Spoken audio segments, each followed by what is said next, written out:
Good day, everyone. My name is John Aldrin E. Antonio, and I aspire to be one of your teachers.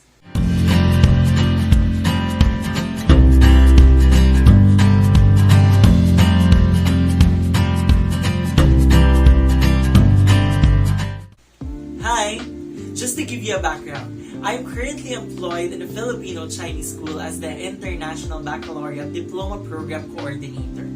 Alongside with this, I teach performing arts theater and English to high school students and purposive communication class to college students.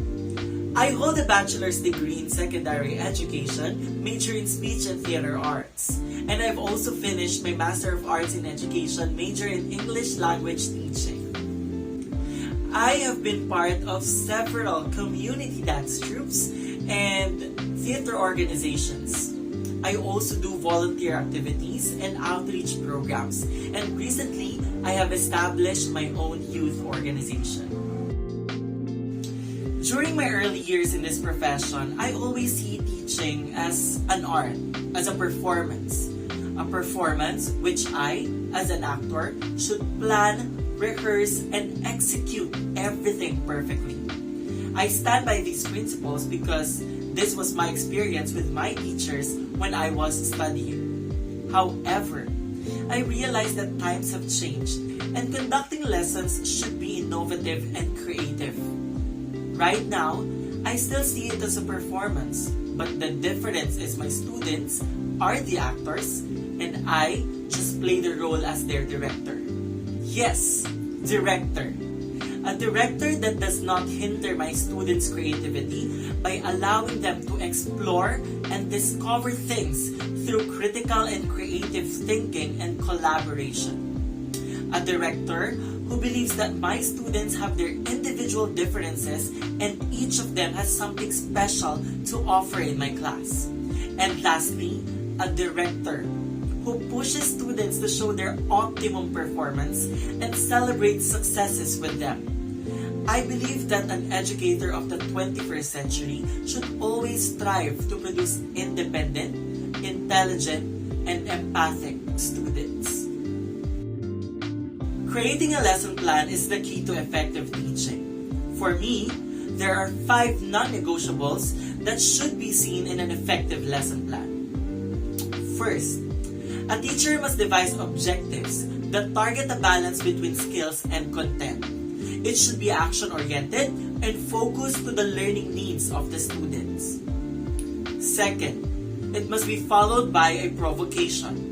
A successful motivation for the students is to activate their curiosity. By giving them a trigger, we lead them to wanting to know more. I believe that a successful provocation leads to independence and self-directed learning. Third, a teacher must carefully plan student-centered activities. Gone are the days that the teachers are the speakers and the students are the one who listen alone. For me, a successful learning experience is a two-way communication. It is learning by doing, where students learn by showing their social skills, communication skills, self-management skills, creative and critical thinking skills, and research skills. Fourth, a teacher should craft an informed assessment where students may be able to showcase their abilities not only in the outcome of their project, but also in the process of doing it. An assessment must also test students' transfer skills where they could use what they have learned to real-world scenarios. Lastly, the most important part for me is the reflection. This benefits the teacher because he or she will be informed if the learning experiences done were effective. However, this is also a great opportunity for students to know and to realize their own learning process and its relevance to them. In my 5 years of teaching, I have established a profile of teacher, performer, servant to my students. Last 2020, a typhoon hit many cities in the Philippines, causing flood to many places. Our organization was able to respond quickly by doing outreach programs to these places. And since we're in an online setting due to the pandemic, and synchronous classes are only held in the morning, I always leave my house during lunchtime and deliver aids to the victim.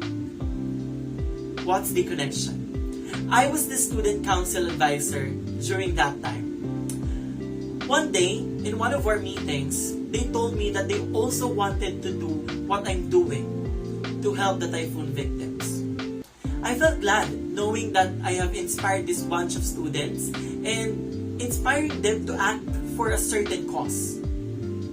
By doing this, I know that I have made a difference not only for my students, but also to the lives of the others. This is what I want to emphasize to my students. Sometimes, when we strive to be the best, to be the most intelligent, to be the smartest, we overlook the other part, which is to be kind to other people. And this is what I promise to bring. To give an equal balance of IQ and EQ to my students. Once again, this has been John Aldrin E. Antonio, and I aspire to be one of your teachers. Bye!